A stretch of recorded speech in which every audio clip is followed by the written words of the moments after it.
everyone, welcome to the Horror Room. I'm Travis Spruce, and today I'm doing another Women of Horror Spotlight. Today I have with us, she's an author, and she has a book out right now that's called Recreational Panic. She has another one that's coming out October 15th, up for pre-order, and it's called Errant Roots. I have with us Sonora Taylor. Sonora, welcome to the Horror Room. Hey, thanks for having me. It's a pleasure. It's a pleasure. So tell us a little bit about Recreational Panic. Well, it's my fourth short story collection, and it's out through Cemetery Gates Media. So it has 21 short stories, poems, flash pieces, and even a guided meditation inside of it. But all of it is horror themed. And yeah, it has 10 new stories, 11 reprints, and it's, very eclectic collection. Now, I'm pretty sure some of the stories from the collection was, written years ago. Was it nice when you were putting together this collection and to see how your writing has changed over time? Yes. Yes, actually, the second and third story in the collection are probably the furthest apart in terms of when I wrote them, because The Clockmaker was written, I think, in 2019, 2020, and Harvey Carver was written this year. I wrote it as the last story to include in the collection. And so seeing them kind of back to back, it was very interesting just seeing how my writing had changed, how I've grown, how things were good then, how things are better now. So yes, that was very interesting to see. Now, as a writer, you look at some authors and they have a particular style that they want to stick to. Are you the same way? Do you have a particular style that you like to write? I mean, I definitely like to go with like twisty horror, and I am very prose driven. I mean, it seems a little strange to say, because who isn't when you write when you write fiction? I mean, yes, it is very prose driven, but like I do like descriptors, and I do also I very much like writing dialogue. So definitely, while I have stories that are a bit more like lyrical and descriptive, where I really get cooking when I write is to have two people talking to each other, because that's when I find out the most about them. Now, when you're writing short stories, do you ever get in that moment where you're like, damn, I wish I could definitely jump into the story more, and I feel like there's more there. I wish I could make this into a full-length novel? Occasionally. Usually I'm kind of, I keep it short because I'm not ready to expand it, and if I want to expand it, I'll turn it into a novel. But there have been a few where maybe after I let it sit for a bit at the short side, I'll, think about expanding it further, or maybe leave myself open to exploring it down the road. But for the most part, I kind of, if it's a short story, I wanted it to be a short story. If anything, it usually was going to be longer in my head, and then as I start writing it down, it's like, oh, this is a short story, not a novella. Yeah. And I mean, so many authors, even filmmakers, are going the short story anthology route, and I absolutely love it. I was a huge Tales from the Crypt, even Creepshow fan. I love to be able to, pick up a book or a movie, and I got a collection of different stories. Mm-hmm. Yeah, I mean, I also think that horror is the short story is uniquely situated to tell horror very well. Because while of course there are scary novels, I've read them, I've been scared by them, I feel like sometimes you run the risk of a novel overstaying its welcome, and so the horror starts to lessen a little bit as you continue. Whereas like when it's short, it just like terrifies you in that moment and then moves on to the next story, or like you don't have that chance to recover, like it's just kind of bam bam bam, maybe like a slow escalation, but yeah. And so I think that's one of the reasons horror works so well in that format. Now, as an author right now, it's I'm not saying it's easy, but it's gotten easier to get your work out there. But what are some struggles that you have seen recently as being an author and when it comes to publishing?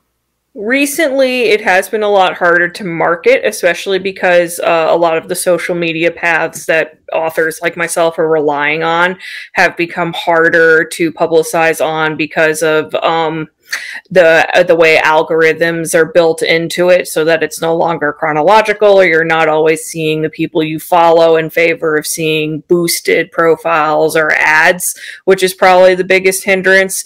And of course, you know, in the instance of like Twitter, that got purchased and the algorithm got broken because of the incompetence of its owner.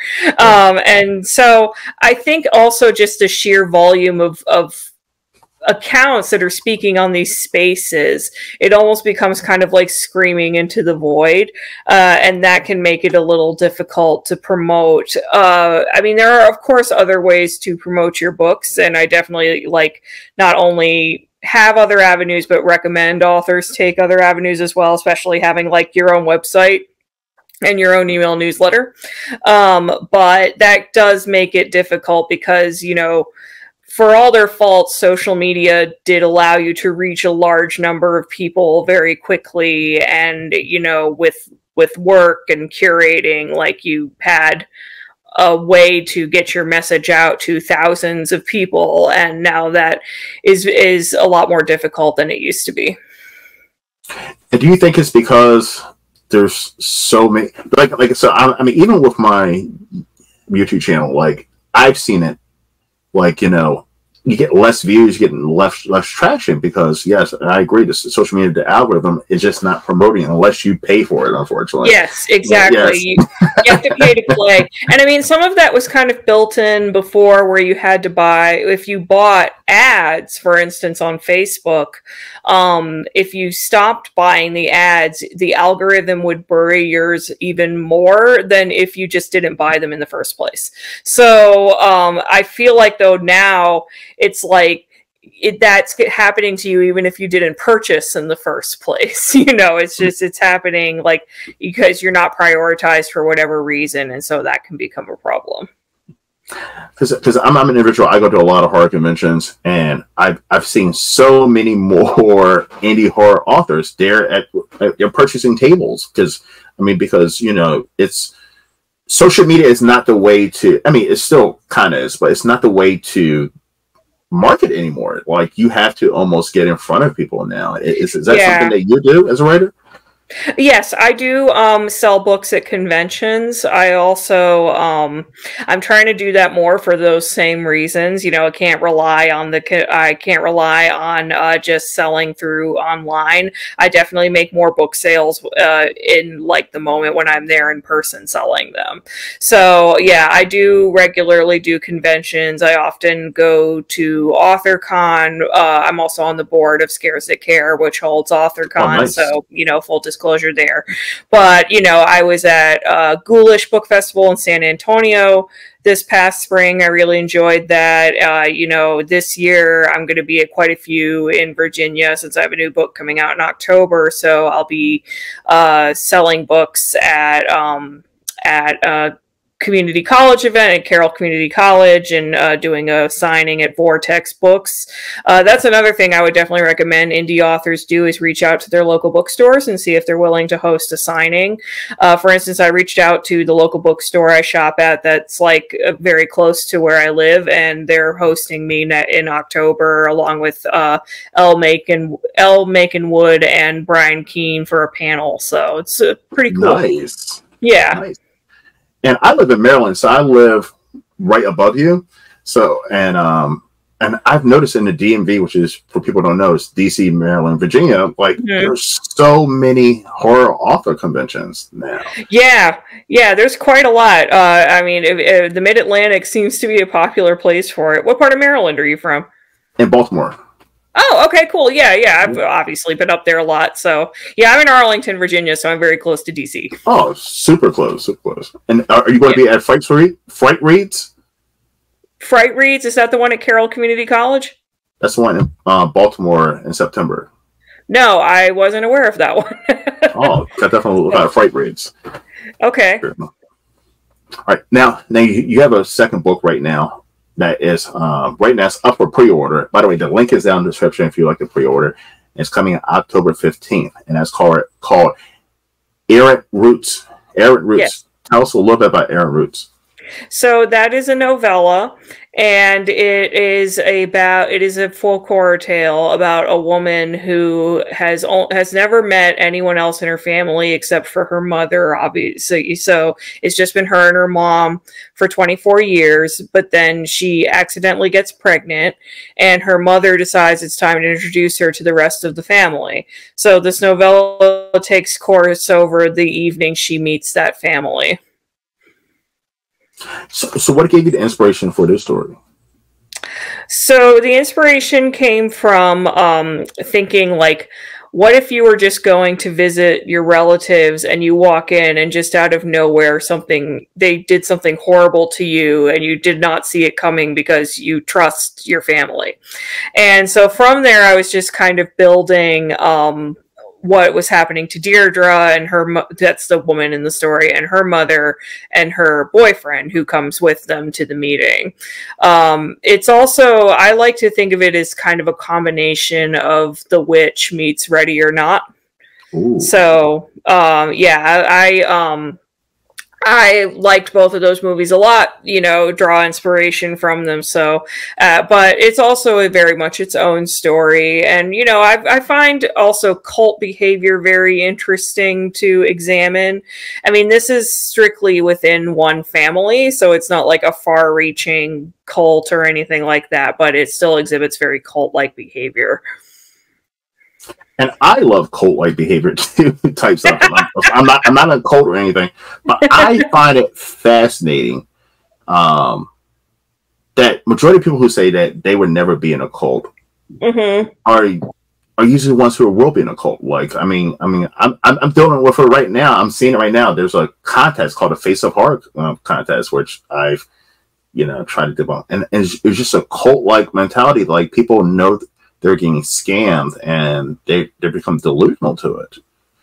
Yeah, I mean, it's just so amazing how people won't want to see what's right in front of them, because I think a lot of that is just preying into that vulnerability that comes from our need for community. And I realize that makes me sound a little nihilist, and I don't mean that it's bad that we need community. Like, obviously, we need our people, but that does create a sense of vulnerability that people can take advantage of. And I also think families are in a unique position to take advantage of that. And so I think that's one of the reasons why, even though this is just one family, they can almost exert even more dangerous influence over the practitioners, if you will, because they're all related. They even have someone in the story say, at the end of the day, they're my family. They're all I have. And in this, they're like literally a family, whereas like a lot of times cult horror is like a found family, or I guess an indoctrinated family is a better word for it, because they recruit people and then brainwash them. But in this instance, they've been brainwashed since birth, because it's literally their mothers and grandmothers and aunts. So, and what's scary about that? How do you break away from your family? Yeah, who knows? Some people never do. And I don't want to give away anything about the book, because that's, mentioned more in the second half. But yeah, that was kind of the thing I wanted to explore in there, like just how hard it is to break away from that when you are blood related. There is that connection. Now, is it hard as an author to not put a little bit of yourself into your stories? Yeah, I mean, of course, little pieces of me are going to show up here and there. I think that, ironically, as I write more, less of me shows up in the characters. Like, none of my books are autobiographical, but, like, the first I wrote was definitely the most, like, reminiscent, like most familiar to people who know me, but that wasn't even a horror novel. That was a Office Place rom-com. And I mean, it was based on work I'm in. So yes, it was going to come across a little bit more like, oh, why don't you tell us how you really feel? But whereas then the second novel is about a serial killer and her first relationship, so that one was very far removed from. But the people in your life that come to you like, Sonora, Is this about you? Like, is this? I mean, do you get the questions? They've only asked me that about the first book. Okay. I think maybe because what I write is a lot of times described as so dark and disturbing that they don't want to ask me if it was.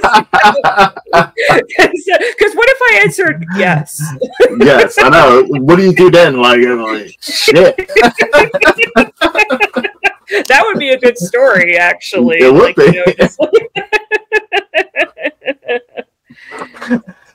Because I mean, one of the things in horror movies that drives me nuts, and you're a horror fan, probably drives you nuts too. Like when you come to the realization that a family member, or boyfriend, or whatever, is a killer, and like instead of just keeping it cool, what do people in horror movies do? They freak out. Oh my god, you're a killer! This and that. Instead of just like, oh, cool. Okay, all right. Here I am, not calling the cops as I leave. Exactly. I'm just gonna be calm and cool the whole entire time, like nothing ever happened. Yeah, I mean, I guess it's easy to think someone would freak out at that news, but I also kind of agree with you that, like, especially in a high anxiety situation like that, where you were probably going to either get some red flags, or else if you were just completely off guard, you'd be so shocked that you would just be like, yeah. But, you know, I also, one of the things I find fascinating in that regard, and I do explore this a little bit in the second book, Without Condition, is more often than not, people aren't going to freak out because they're going to deny it if it's somebody they love. They're going to be like, oh, well, and when you say killer, it was in self-defense, right? Or like, you know, like, I mean, I honestly find it more realistic when you have a killer that's supported by their family or their friends, you know, or a romantic partner, because just people are in such denial. Like, and it's an interesting subject to think about. It's like, well, how would you react if you suddenly found out that, like, your mother or your father or your husband was doing these terrible things? Would you do the right thing and turn them in and or leave them, or would you make excuses for them? So yeah, I probably wouldn't. I don't think I would. What, make excuses or turn them in? Turn them in. It depends on who they're killing. Okay. Yeah. Like, if they're killing like children or something like that, yeah, I have to. I would like to think I would turn them in, but I also know it would be a lot more of turmoil than if it were like a stranger. Like, because it would just be like, oh, surely this can't be real, you know, like how could I be fooled, you know, like, because I mean, you know, we all like to think we would notice the red flags, but you never know sometimes. That is true. All right, Sonora, as you know, this is a horror channel, and every once in a while I like doing this with my guests. I'm actually 3 random horror questions. Okay. Personal opinion. All right. Personal opinion. Yes. And now, Sonora, you have written some death scenes in your stories. Yes. What is one death scene that you can think of on top of your head that you're like, damn, I would not want to die that way? Oh, I have to narrow it down here. Let me think. There's, you know, what was probably the first one that came to mind, but I'll probably log off of here and think, no, this would be a worse one.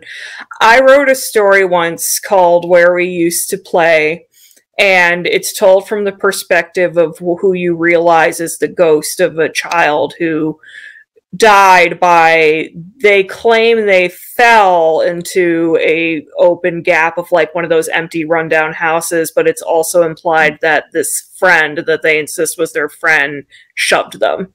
So, and I just think about that long fall. I describe the long fall and the crack and then feeling nothing, and just being betrayed by your friend like that and also dying that painfully.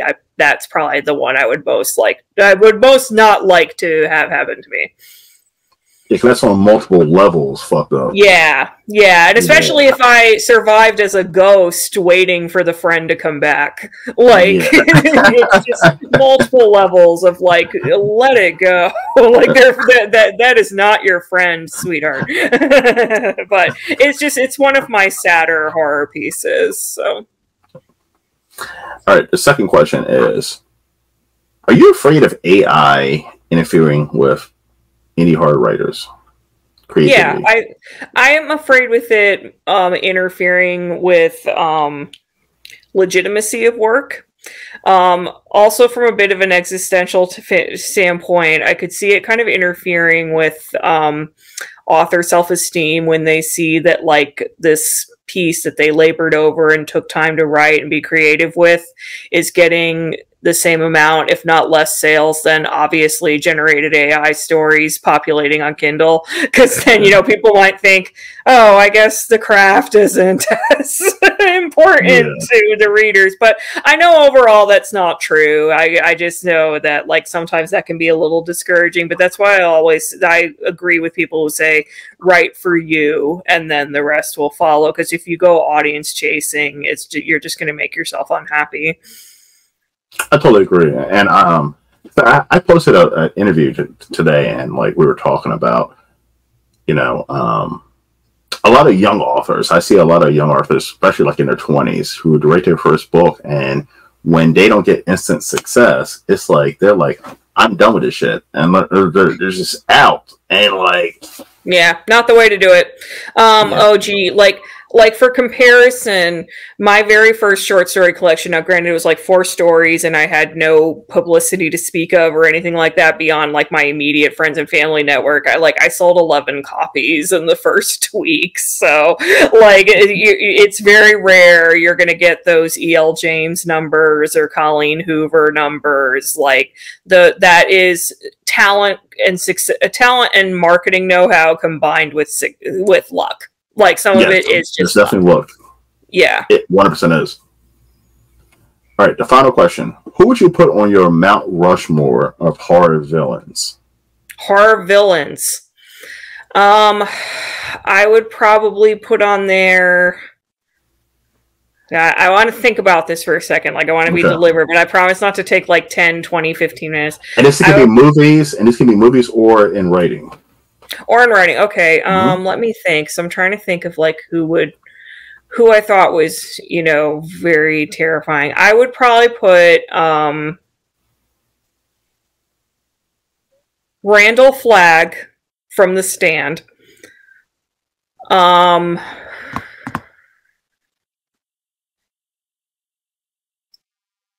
Victor Frankenstein from the titular novel.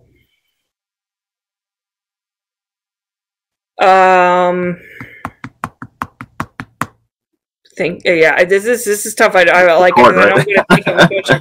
I'm going to think of a bunch of answers. I would put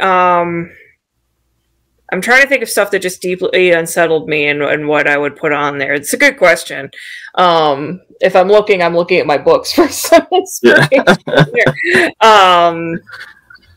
I would put, so I've done 2. I would put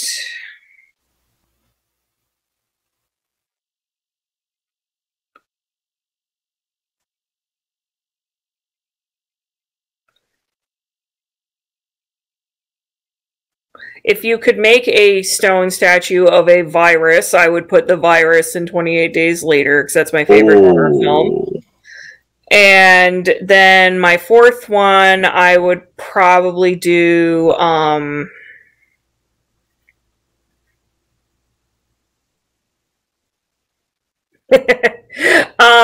this is a bit of a cheat, but I would create like a screen and just have it be the final shot of Record, the found footage film from Mexico. Yes. So that's a good list. 28 Days Later, by the way, underrated horror movie. So good. Absolutely terrifying. It's amazing. And it doesn't get as much credit. I mean, you talk about zombie movies. You know, people said the greatest zombie movies. That's up there. I mean, that's in the top 5, 100%. 100%. No, I love it. I do pretend the sequel doesn't exist, for what it's worth. I did not like 28 Weeks Later, but 28 Days Later was perfect. The music's amazing. The acting's amazing. The story was great. The filming, the cinematography was incredible. Like, I can't name anything wrong with it. So you care about it. I mean, the character development is amazing. I mean, when the poor father was dying, I mean, every time I've seen the movie at least 5 or 6 times, probably more, and every time he goes over to the telephone pole, I'm like, "Don't kick the pole!" No! Oh my goodness, it just tears at your heart. I mean, you just feel invested with the characters.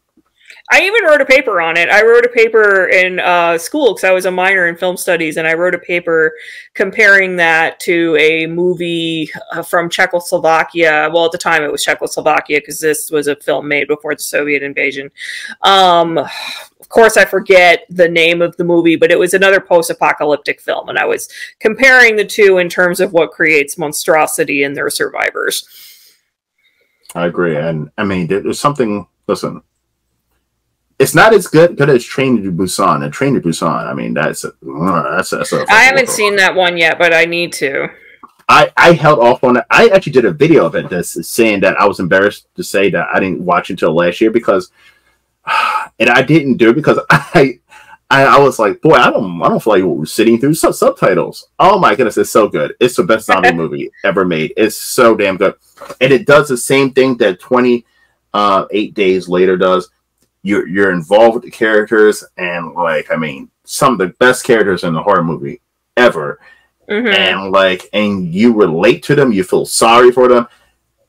Great movie. Okay, I'll have to check that out. I'll put that on my list. It's on Netflix, right? It's on Netflix, and the prequel, which is an animated one, it's excellent too. I forgot what the hell that's called.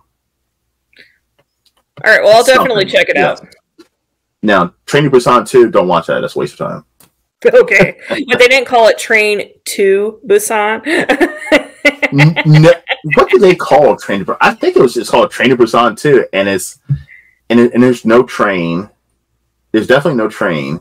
I think it's called Train to Busan 2. I might be lying. God, that sounds like Troll 2. Although, I mean, that one had trolls, but I couldn't tell you what Troll 1 was. but it turned into like an action movie with zombies, which was weird because it didn't have that same. I mean, this is like families. You get to see families on this fucking train, and they're trying to work together to survive. And they have to get off the train and get on other trains, and there's this whole pecking order with the rich and the poor. And sounds like a great movie with zombies. Yes. Such a great movie. So, Sonora, where can everyone find you? You can find me on my website, sonorataylor.com.